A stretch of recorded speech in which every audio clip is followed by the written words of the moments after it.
ও ইমামে আলী মাকাম ইমাম হুসাইন বলে আমিরে মুয়াবিয়া ইন্তেকাল করেছেন। হযরত হুসাইন রাদিয়াল্লাহু তাআলা ইন্না লিল্লাহ পড়লেন, বলে যে এখন আরেকটা বার্তা হচ্ছে, এজিদের পক্ষ থেকে আপনার প্রতি নির্দেশ হচ্ছে আপনি এজিদের হাতে বায়াত নেবেন।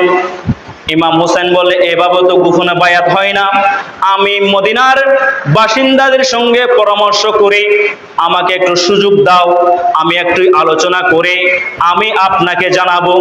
এই বলে যখন ফিরে আসছে, ওই মারওয়ান বললেন, ও ওয়ালিদ, হুসাইনকে বের হতে দিবেন না, আপনি হুসাইনকে বের হওয়ার আগে আগে কতল করে ফেলেন। জোরে বলুন নাউজুবিল্লাহ।